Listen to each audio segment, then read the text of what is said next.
में बीएसएफ और बांग्लादेशी ग्रामीणों के बीच हिंसक झड़प हुई है। ऊनाकोटी जिले के मागुरली में बीएसएफ से बांग्लादेश के ग्रामीण बांग्लादेश के लोग भिड़ गए। बांग्लादेशियों ने बीएसएफ जवान से हथियार छीनने की कोशिश की। बॉर्डर पर तस्करी की खबर मिली थी, जिसके बाद बीएसएफ की टीम मौके पर पहुंची। अतिरिक्त सुरक्षा बल आने के बाद ये जो बांग्लादेशी जो बीएसएफ के लोगों से हथियार छीनने की कोशिश कर रहे थे, ये वहां से भाग गए।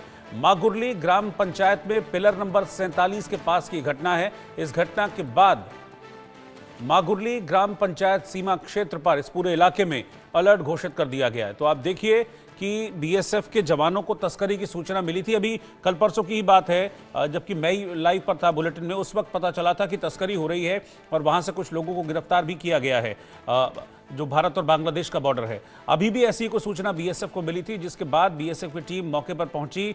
तो उसके बाद वहां बांग्लादेश के ग्रामीणों ने बीएसएफ से हथियार छीनने की कोशिश की। संघर्ष वहां पर हुआ, लेकिन जब एक्स्ट्रा फोर्सेस मौके पर पहुंची तो ये लोग यहां से भाग निकले। ये देखिए पिलर नंबर 47 है जिसके पास की घटना है, मागुरली इलाका है और यहां पर फिलहाल इस वक्त सुरक्षा व्यवस्था बेहद टाइट की गई है। यहां बीएसएफ से भिड़ंत हुई है बांग्लादेश के ग्रामीणों की, बांग्लादेश के लोगों की।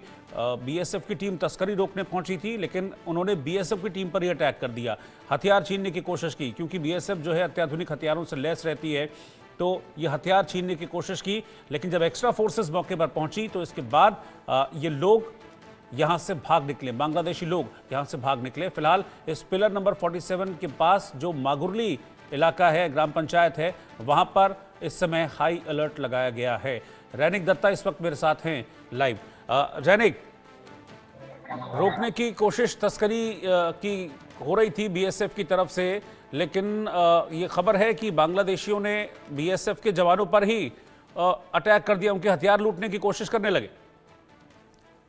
हाँ, एकदम देखिए पिलर नंबर 47 के पास ठीक मागोरिया जो एरिया है, उस मागोरिया एरिया में जब बीएसएफ का इंफॉर्मेशन मिला, इंफॉर्मेशन के बेसिस पर बीएसएफ का एक टीम उधर पहुंचे थे और उधर तस्करी हो रहा था, ऐसा ही बीएसएफ के पास इंफॉर्मेशन था। वो तस्करी रोकने के लिए बीएसएफ की तरफ से जब कोशिश किया गया, उसी टाइम पर बांग्लादेशी जो तस्करी थे और बांग्लादेशी जो गांव के लोग थे, उन लोगों की तरफ से बीएसएफ के ऊपर हमला किया गया और आरोप लगाया गया कि बीएसएफ की तरफ से इलीगल तरीके से इन लोगों को रोका जा रहा था, इलीगल तरीके से बीएसएफ की तरफ से इनको पकड़ा जा रहा था, इनको ऊपर आरोप किया जा रहा था। ऐसा ही उनका अभियोग था। उस अभियोग के बेसिस पर ही बीएसएफ के ऊपर वो लोग हमले किए और बीएसएफ का जो आर्म्स एंड एमुनेशन वो छीनने का कोशिश भी किया गया। बीएसएफ की तरफ से इस घटना के बाद ही एक्स्ट्रा फोर्स को बुलाया गया था। एक्स्ट्रा फोर्स आकर उस जगह को डिप्लॉय किया गया और जो तस्करी कर रहे थे उनको भी भगा दिया गया है। और वो लोग जब पकड़ने की कोशिश करने गए थे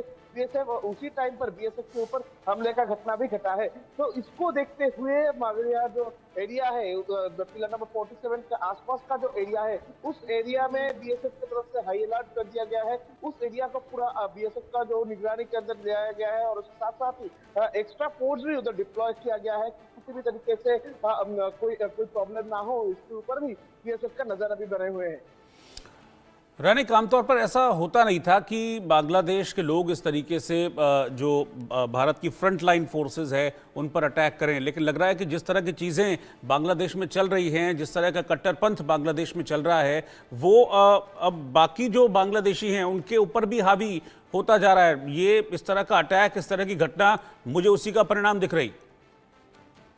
हाँ, एकदम देखिए लगातार जिस तरीके से बांग्लादेश में भारत विरोध का सिलसिला चल रहा है, ठीक उसी सिलसिले का एक नतीजा बोल सकते हैं इस तरीके का घटना।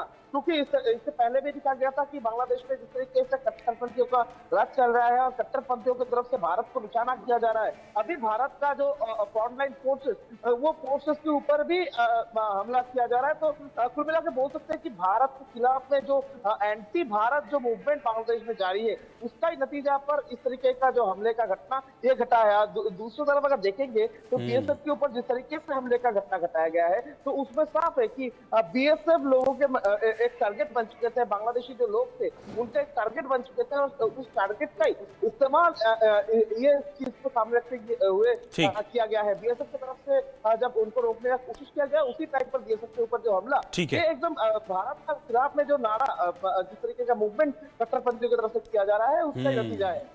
शुक्रिया रैनिक इस जानकारी के लिए।